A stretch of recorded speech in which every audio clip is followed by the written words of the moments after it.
नमस्कार, राधे राधे, जय श्री कृष्ण। दर्शकों, आज हम आपको इस वीडियो के माध्यम से पूर्णिमा स्नान दान के साथ कुछ ऐसे उपाय बताने वाले हैं जिनके करने मात्र से हमारे घर में धन धान्य के साथ आरोग्य सुख की प्राप्ति होगी। यदि आपने पूर्णिमा के दिन कीमती समय निकाल कर ये काम कर लिया तो मात्र उपाय करने मात्र से आपके जीवन में चमत्कारी परिणाम मिल सकते हैं। यह उपाय अति शीघ्र फल देने वाला है। यह शास्त्रों का उपाय पूर्ण रूप से विश्वास करने योग्य है।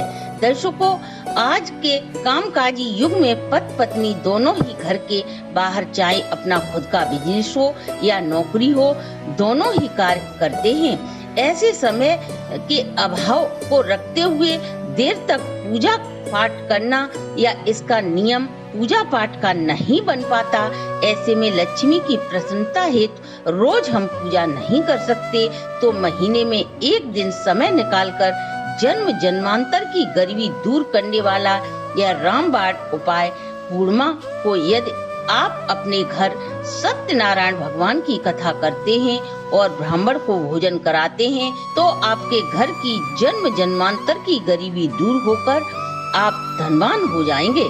यदि आपकी किस्मत में गरीबी लिखी है तो भी इस विधि विधान से आपकी किस्मत बदल सकती है। यह सत्यनारायण व्रत कथा यदि आप बड़ा प्रोग्राम नहीं कर सकते तो स्वयं व्रत कर अपने परिवार वालों के साथ बैठकर इस कथा को कह या सुन सकते हैं। यह बड़े से बड़ा संकट काटने वाली सत्यनारायण व्रत कथा जो भी श्रद्धा भक्ति के साथ करता है उसके जन्म जन्म के पाप नष्ट होकर दुखों का नाश होता है और सत्य देव की कृपा से धन और अन्न के भंडार भरते हैं। यह कथा संतान के अकाल मृत्यु के भय को भी खत्म करने वाली है। दर्शकों, दूसरा उपाय है कि घर में लक्ष्मी प्राप्ति के लिए गाय के दूध की खीर तैयार करें और 1 से 8 आहुति देकर हवन पूर्ण कर आरती प्रसाद ग्रहण करें।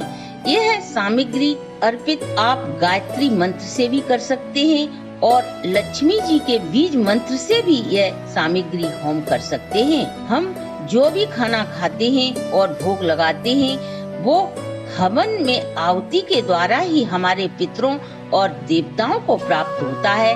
चाहे वो आहुति आप गाय के उपले जलाकर भी दे सकते हो। यह हवन आप किसी भी समय स्नान आदि कर शुद्ध मन से कर सकते हैं। यह उपाय यदि आप हर पूर्णिमा तिथि को करते हैं तो जन्म जन्मांतर की गरीबी दूर हो जाती है। यह हम नहीं, हमारे शास्त्र कहते हैं। हर पूर्णिमा या अमावस्या को गाय के नाम की एक थाली अवश्य निकालें क्योंकि गाय में 33 करोड़ देवी देवताओं का वास होता है। यदि आपके इर्द गिर्द गाय नहीं है तो गाय के नाम से हरा चारा या अन्न गाय के नाम से किसी गौशाला में भेज दें। ऐसा करने से हमारे पितृदेव तृप्त होते हैं और संपूर्ण देवी देवताओं की कृपा हमें प्राप्त होती है। पूर्णिमा अमावस्या को कुत्ते को ग्रास अवश्य डालें क्योंकि हमारे शास्त्रों में कहा गया है मनुष्य एक सर्वशक्तिवान बुद्धिजीवी इंसान है।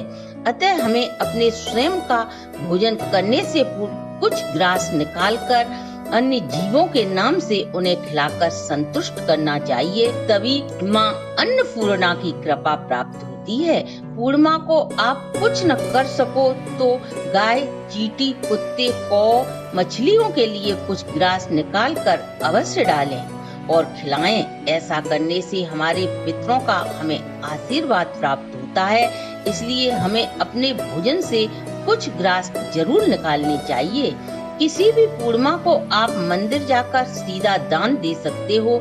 जो दीन दुखियों की सेवा वस्त्र अन्न देकर करते हैं उन्हें श्री सत्यनारायण की कृपा प्राप्त होती है और जहाँ सत्यनारायण की कृपा प्राप्त होती है वहाँ स्वयं भगवती लक्ष्मी की भी कृपा बरसती है। इन बातों का यदि आप नियम बना लें तो अति शीघ्र ही आपके जो कार्य वर्षों से रुके थे वह पूरे हो जाएंगे। पूर्णिमा के दिन सभी परिवार के सदस्य अपने नहाने के जल में गंगा जल मिलाकर स्नान करें ऐसा करने से हमारे अनजाने में हुए अनेकों पापों का क्षय होता है, क्योंकि प्रतिदिन हमारे मन, वचन, कर्मों से अनेकों पाप हो जाते हैं। जैसे वाणी के द्वारा किसी को कहे गए अपशब्द, मन से किसी के प्रति ईर्ष्या उत्पन्न होना और चलने फिरने से अनेकों जीवों के मर जाते हैं, वो पाप नष्ट हो जाते हैं। इसलिए इन पापों को खत्म करने के लिए पूर्णिमा तिथि को स्नान के जल में गंगा जल मिलाकर स्नान करें और स्नान करते समय हर हर गंगे करके स्नान करें। और जब भी कोई पूजा हवन का आयोजन करें तो अपने पापों के लिए श्री हरि से प्रार्थना अवश्य करें, तभी आपको किसी भी पूजा व्रत का पूर्ण फल प्राप्त होगा। दर्शकों, ये थी हमारी आज की प्रस्तुति। अगर आपको हमारी वीडियो अच्छी लगी हो तो आप हमारे चैनल को लाइक, सब्सक्राइब और शेयर करें।